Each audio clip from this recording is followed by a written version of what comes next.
Well, that's a really good question. But before we answer it, I just want to say Ask a Priest Live gives you direct access to faithful Catholic priests who answer your questions every single day. And because we're 100% listener funded, that line stays open. Consider supporting us at thestationofthecross.com.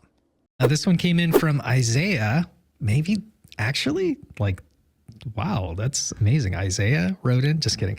What are your thoughts on dioceses returning to the restored order of the sacraments for initiation?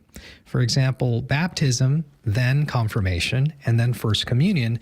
Some places in the world actually do this, but what do you think about the United States doing this as a whole? I guess it's worth pointing out that restored order and the question is in quotation marks, so do with that as you will. So no, it is true that the early order of initiation would have been baptism, then confirmation, then first communion, because most of the ones who were receiving it were adults.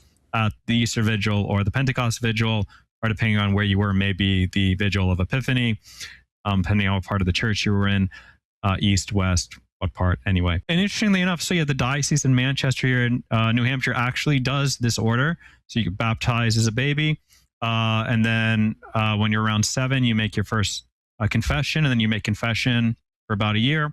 And then when you're a year later, then you receive confirmation, first communion, generally on the same day. So there's not like you confirmation, then a couple years later you get communion. It's the same day. So it does, in a sense, reflect what's done at the Easter Vigil for converts, because if you go to an Easter Vigil and there's converts, that's the order they're going to receive their sacraments, and the order that it was received in the early church by the converts, again, adults generally. But you can kind of understand why maybe in the Middle Ages things were spread out. They do want to make sure that someone is able to discern that this thing that looks like bread is not really bread, and that they're receiving our Lord's body, blood, soul, and divinity. So that seems like a good thing to do. And also, we have to keep in mind that confirmation was given, or is given, to combat, right, to strengthen and combat against the external enemies of the faith.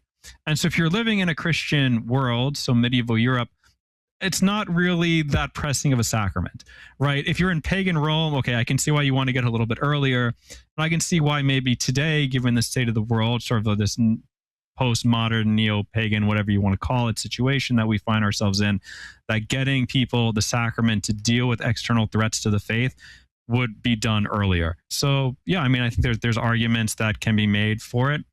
Is it violating, the way it's been done in the West for a very long time? It's like, yes, but are there legitimate reasons and maybe pressing reasons why it should be done, especially given the state of the world today, which is not the same as it was at the height of Christendom? Yeah, I think that needs to be taken into consideration.